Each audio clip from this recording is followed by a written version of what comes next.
Story 1. The Haunted House. C. Introduction.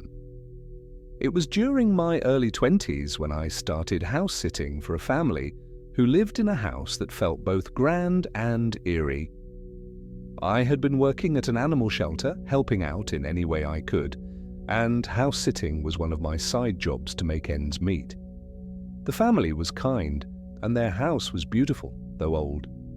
They had 4 cats, each with their own quirky behavior, and I thought it was a perfect gig. The family would go on annual vacations abroad, leaving me to care for the cats and the house. At first, everything was fine, but I began to notice strange things happening that made me question the true nature of the house. The unsettling beginning. It was the middle of the semester when I started house-sitting for them. I lived near their home, and this arrangement allowed me to go to school without worrying about parking or lunch, because I could always go back to their place. It felt like a temporary escape from my complicated home life, which was the primary reason I didn't mind doing it. My parents and I didn't get along, and I found comfort in the solitude that came with the house-sitting gig. The family paid me well for my time, and I didn't think much of the occasional creaks and groans the old house made. The first few days went smoothly. The cats, Lucy, Max, Bella, and the youngest, Milo, were calm and easy to care for. I spent most of my time in the guest bedroom, which was cozy and offered a sense of peace. But then things started to feel off. It was subtle at first. A strange, unexplained chill in the air, flickers of light, and a sense of being watched, even when I was alone. First night of fear. On one particular night, my boyfriend at the time, David, came over to spend time with me. He knew I was a little unnerved by the house, and he brought dinner to keep me company. We sat in the guest bedroom, eating and watching TV, laughing at old movies. But as midnight approached, something felt different. David looked uneasy, his face pale. He told me he had a bad gut feeling, one that told him to sleep at home that night. I wasn't sure what to make of it. I had always been a little jumpy around the house, but I didn't want to go home. Home meant conflict, and here, in this big, old house, I found some peace. I reassured David that I'd be fine, that I would lock everything up and set the alarm. He reluctantly left, but his warnings stayed with me. As I locked up the doors and set the alarm, I felt an odd sense of unease. I told myself that it was just the house's age. Old houses creak and moan, but then something happened that I couldn't explain. The TV, which had been perfectly fine all night, flickered and turned on by itself, the screen blank and white like it was trying to catch a signal. At first, I thought I had accidentally bumped the remote, but when I checked, the remote was sitting on the nightstand, untouched. I quickly turned off the TV, but it powered back on immediately. A feeling of dread washed over me. I unplugged the TV, telling myself it was a malfunction, but even then the eerie feeling persisted. The basement incident. The next night, I had to deal with something that went far beyond a malfunctioning TV. After another uneventful day of school, I returned to the house and began my usual evening routine. Everything was quiet, almost too quiet. The cats were nowhere to be seen, which wasn't unusual, but then I started hearing something.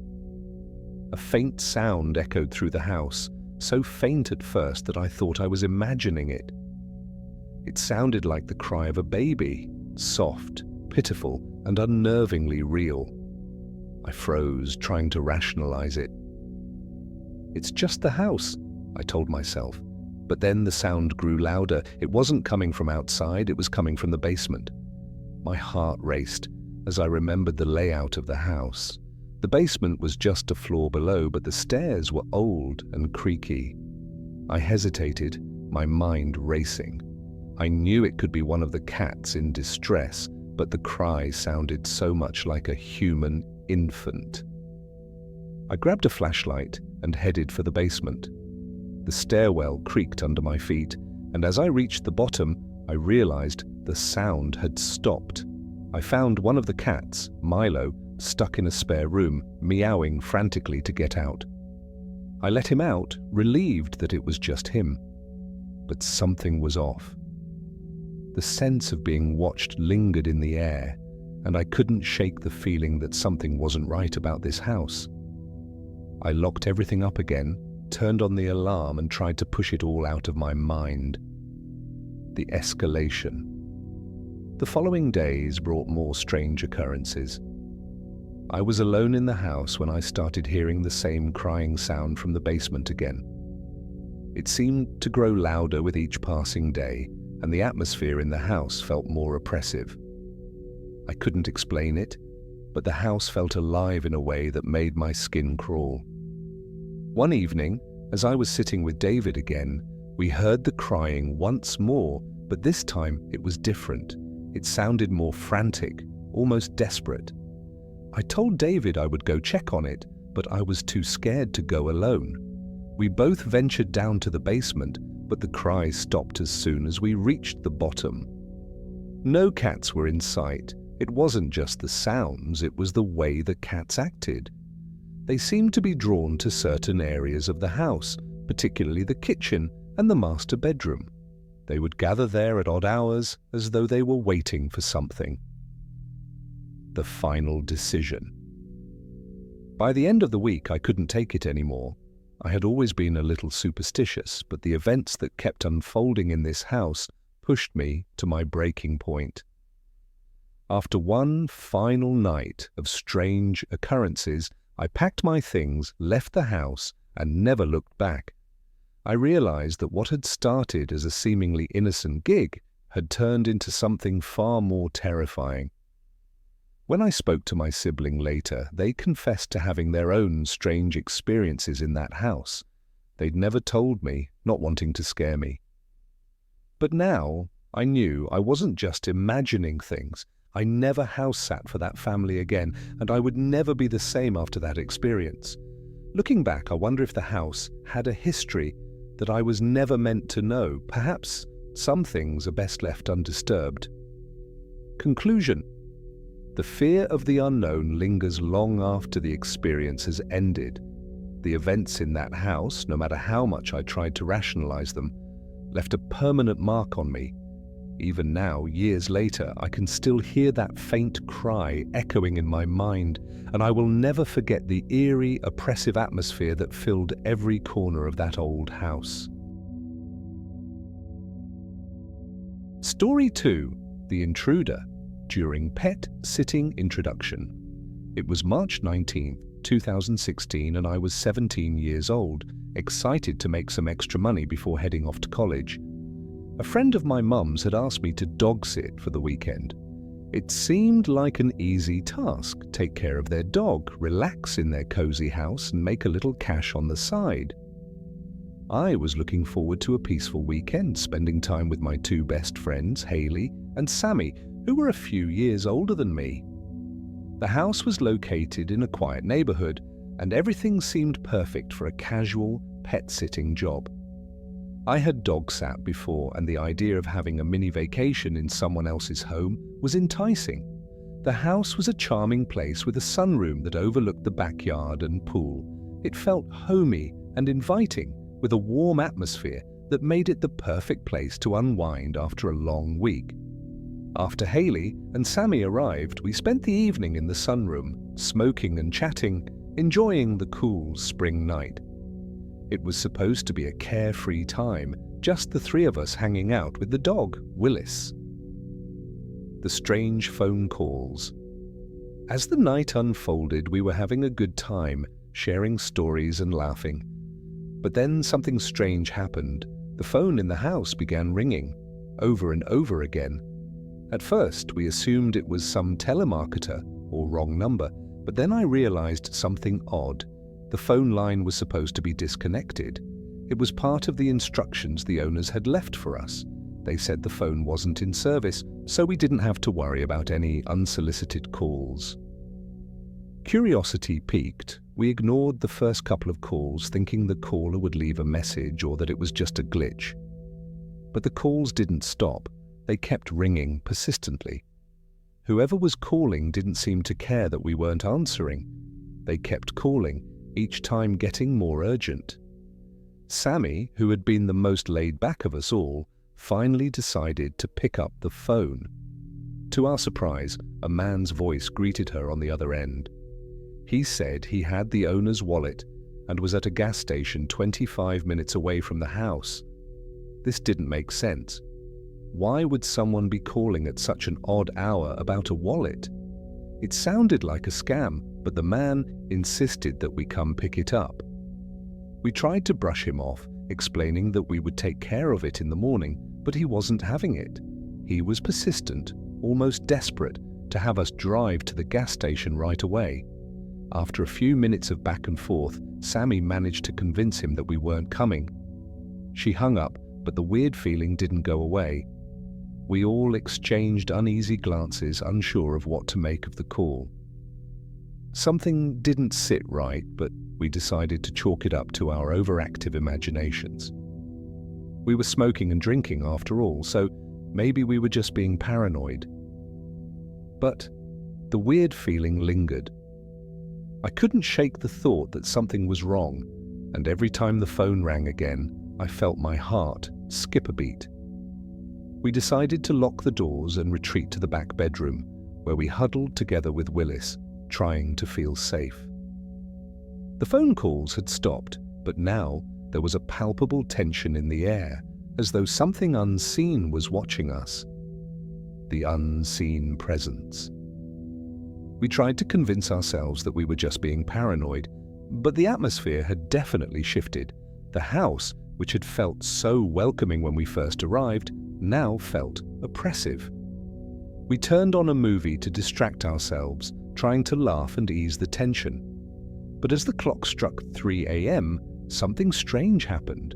I was sitting next to Haley, both of us engrossed in the movie, when I felt it. It was that unshakable sensation that someone was watching us, even though we were alone in the room. I turned my head toward the kitchen, and my breath caught in my throat. In the dim light from the kitchen, I saw a dark mass hunched over. For a moment, I thought it was a shadow, a trick of the light. But then I realized it was a person.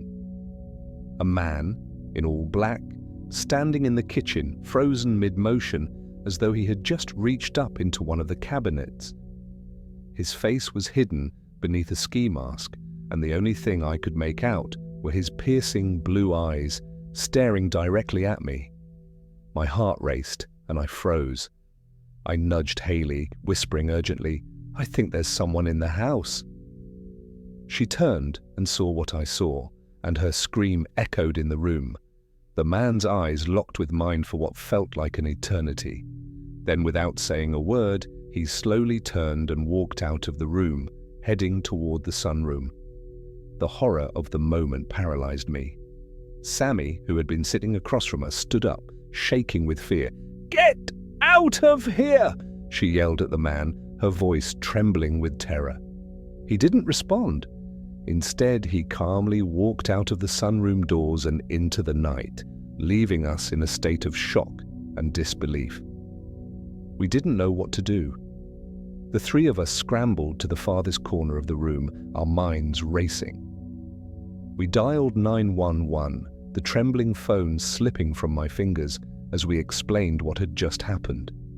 The operator assured us that help was on the way, but our fear didn't subside. We sat in silence, waiting for the police to arrive, too terrified to move. The aftermath. The police arrived within minutes, searching the house from top to bottom, but the intruder was gone. There was no sign of forced entry, no evidence that anyone had been there, except for the unease we felt in every corner of the house. The police took our statements and stayed outside the house for the rest of the night, watching for any signs that the intruder might return. But by the time they left, the man had vanished without a trace. We were too scared to stick around. We left the house that night, abandoning our belongings and our drinks, and drove home, shaken to our core. The next morning, we returned to the house to collect our things, but everything was different. the house felt colder, emptier. We noticed that some clothes were scattered around the house, and there were crumbs near the doggy door, evidence that Willis had not barked at the intruder, which meant he had somehow snuck in undetected. The sense of violation hung heavily in the air. We knew we had been lucky to get out of there unscathed, but we couldn't help but feel that something far worse could have happened if we had stayed. Conclusion. To this day, we have no idea who that man was or how he got into the house. The phone call, the dark figure in the kitchen, and the way he silently left us with more questions than answers. It didn't take long for us to realize that the experience had been far from ordinary. Someone had been watching us and they had broken into the house without us even knowing. We never went back to that house, and we made sure to report the incident to the authorities, though they could never find the man. The eerie feeling we had that night stayed with us for a long time, and to this day I can't shake the memory of those piercing blue eyes staring at me in the dark. The experience taught me to trust my instincts. Sometimes, when things feel too good to be true, they are. Sometimes when you feel like you're being watched, you are. And sometimes the scariest things aren't the monsters in the dark, they're the people hiding in plain sight. Story 3. The creepy macaw and stalker situation. Introduction. Since childhood, animals have been my passion. It was only natural that I pursued a career as a veterinary assistant, working closely with animals of all kinds. However, in addition to my full-time job at the veterinary hospital, I took on some pet-sitting gigs to earn extra money. Most of these jobs were straightforward, caring for dogs, cats, and even small birds. But one weekend, I agreed to watch over a large macaw and a cat for a man named Jeremy. It was a decent-paying gig, and I felt confident in my ability to care for the animals, especially since I had dealt with parrots before. Jeremy seemed like a friendly guy when I met him. He was in his late 50s, with greying hair and a moustache. He gave me a tour of his house, introduced me to his pets, Ringo, the macaw, and Casper, the cat, and explained their routines. He told me about Ringo's quirky behavior, how the bird liked to mimic phrases like "Daddy's home," which Jeremy laughed off as a funny quirk.